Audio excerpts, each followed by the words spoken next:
جلتی ریت پر لوہے کی زرہ پہنا کر دھوپ میں کھڑا کر دیا جاتا ہے۔ کہاں ہے تیرا اللہ؟ آج تجھے کیوں نہیں بچاتا؟ سخت دھوپ میں کنکریوں پر ڈالا جاتا ہے، زمین میں دبایا جاتا ہے، پیاسا رکھا جاتا ہے، لیکن 60 سال کی حبشی غلام عورت کا ایک ہی جملہ ہوتا ہے، اشہد ان لا الہ الا اللہ و اشہد ان محمد رسول اللہ، the first martyr of Islam۔ حضرت سمیہ رضی اللہ عنہا بنت خبات۔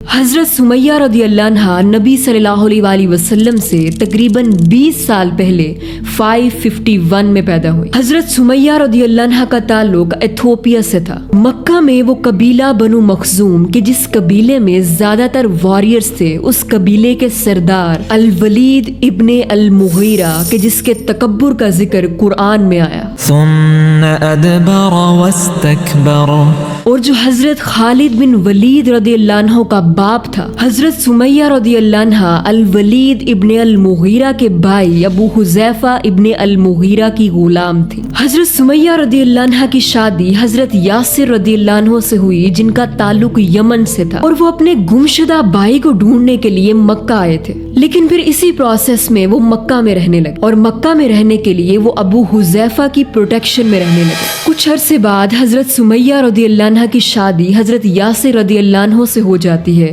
اور ان کا بیٹا پیدا ہوتا ہے عمار ابن یاسر رضی اللہ عنہ، تقریباً اسی وقت جب رسول اللہ صلی اللہ علیہ وآلہ وسلم مکہ میں پیدا ہوئے۔ مکہ میں حضرت سمیہ رضی اللہ عنہ، حضرت یاسر رضی اللہ عنہ اور ان دونوں کے بیٹے حضرت عمار ابن یاسر رضی اللہ عنہ کا صرف ایک ہی مقصد ہوتا ہے، قبیلہ بنو مخزوم اور اپنے سردار کی خدمت کرنا اور ان کو خوش رکھنا۔ قبیلہ بنو مخزوم جنگوں میں مہارت اور اپنی دولت کی وجہ سے مکہ میں بہت طاقتور تھا، اور اسلام کی سب سے زیادہ مخالفت قبیلہ بنو مخزوم نہیں کی تھی۔ جب اسلام نے مکہ میں قدم رکھا تو قبیلہ بنو مخزوم کی ایک طاقتور شخصیت اور حضرت خالد بن ولید کے کزن چچا زاد بھائی عمر بن ہشام، جسے اس دور میں اس کے قبیلے کے لوگ ابو الحکم کہتے تھے، اور اسلام میں جسے ابو جہل کہا گیا ہے۔ ابو جہل نے اسلام قبول کرنے والوں پر ظلم کے پہاڑ توڑ دیے۔ حضرت سمیہ رضی اللہ عنہا اور ان کی فیملی جب اسلام کا پیغام سنتے ہیں تو وہ اسلام قبول کر لیتے ہیں۔ اعوذ باللہ من الشیطان الرجیم، بسم اللہ الرحمن الرحیم۔ عمار، خذني الآن إلى نبي الله أعاهده على الإسلام كما فعلت۔ انہوں نے تب اسلام قبول کیا جب اسلام بالکل اپنی انیشیل سٹیج پر تھا، اور جب اسلام قبول کرنا موت کو گلے لگانے کے برابر تھا۔ اور پھر حضرت سمیہ رضی اللہ عنہا تو تھی بھی غلام، لیکن وہ حق کو پہچان چکی تھی اور اپنے پورے دل سے قبول کر چکی تھی۔ اب جیسے ہی ابو جہل کو حضرت سمیہ رضی اللہ عنہا اور ان کی پوری فیملی کے اسلام قبول کرنے کا پتہ چلتا ہے، اما علمت ان مواليكم ياسر العنسي وزوجه سمية وولده عمار على دين محمد؟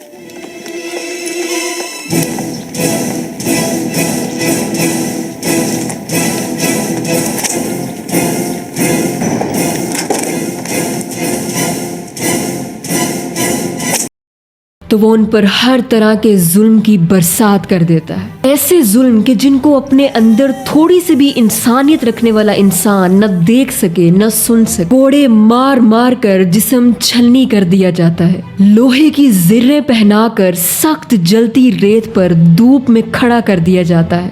ابو جہل حضرت سمیہ رضی اللہ عنہا پر ہر طرح کا ٹارچر کرتا ہے، اور ایک ہی ڈیمانڈ کرتا ہے کہ تم حضرت محمد صلی اللہ علیہ وآلہ وسلم کو نعوذ باللہ کرس کرو، ورنہ تم مار دی جاؤ گی، او ترجعوا جميعا وتسبوا محمدا۔